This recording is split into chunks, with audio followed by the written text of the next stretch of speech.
ကျွန်တော်တို့ကတယောက်ယောက်ခဲတုံးခါပစိုးကတူတူခောက်တီးကြီးနေပြူ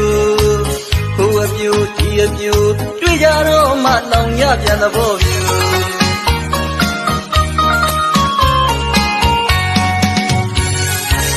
မြို့ရန်ကုန်ကြီးကိုနိုးပြကျွန်တော်တို့ကတစ်ခေါက်ရောက်ခဲ့တော့ခါပစိုးကတူတူခောက်တီးကြီးနေပြူ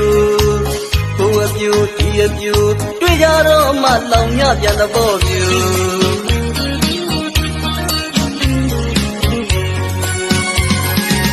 တော်ကမိုးလီမထားလို့ခလီကလာလည်းမတွေ့နဲ့ပေါ်ပြူသဘောထားတွေကယူရတဲ့အပြူ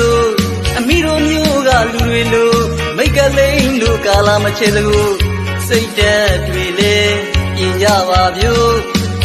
အဟုတ်ပြောမကြွားစီရဲ့လူကျုပ်တော်သားလည်းသိနေပါပဲဗျူမရွှေရန်ကုန်သူကိုမြို့ရွှေရန်ကုန်သူကိုကျုပ်တော်သားချစ်မိပြီမပြောတော့ပါဘူးဆိုအသေးကမမဘူးဗျူချစ်မိလို့လွယ်ရမှာကိုဆွဲလန်းလို့အသေးကျွမ်းမှာကိုမခံနိုင်ပါဘူးဗျူကြပြမဆန်ညာပြန်ရလို့အသေးကွယ်မှာတော့ကြောက်ပါတယ်ဗျူမပြောဘူးဆိုရှင်နဲ့သိလို့တော့ပြန်တော့မပြူ